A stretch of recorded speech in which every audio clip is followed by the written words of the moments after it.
next to her, the very, very beautiful Miss America, Nina Davuluri. Welcome.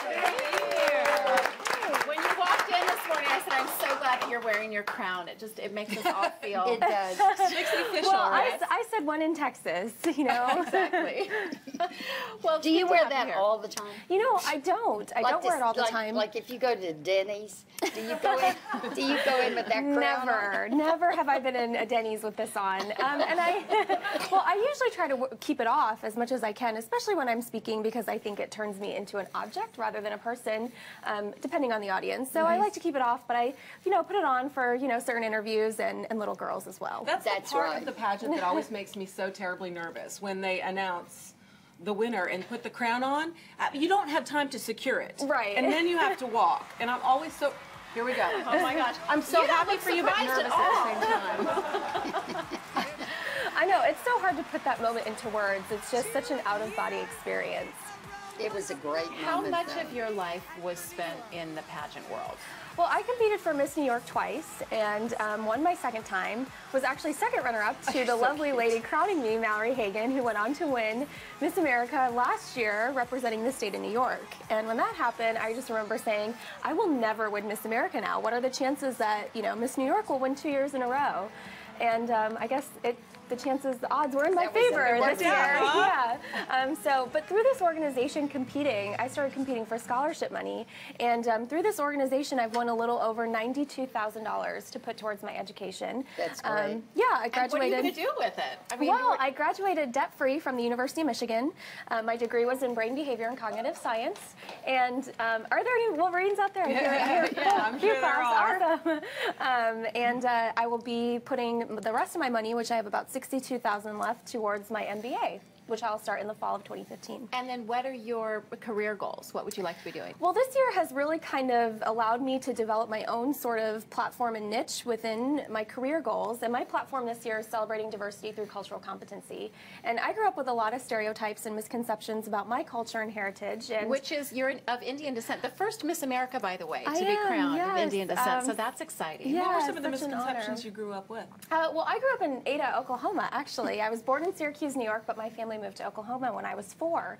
And I've just had those questions like, are you going to have an arranged marriage? Or what does the red dot mean? Do you worship cows? Yeah. And my favorite is, what tribe are you in? What tribe are you in? Yes, in Oklahoma, it made sense. It's beautiful. So I always, found myself correcting those stereotypes when I was in middle school and high school and even college. And so my platform this year has really allowed me to kind of speak about that, speak about my experiences, especially hit around 25 different colleges and universities and work with various Asian and Pacific Islander awareness initiatives. Well, surely there's no more culturally diverse place than America. Absolutely. There can't be. Right. Anymore. Definition so of America. how much more culturally diverse do we need to be? There are still stereotypes, though, unfortunately. I know, but like she was, well. when she was talking about that they were asking, Sure. well, what kind of food do you, or what? Those are questions that people really want to know. So it helps promote.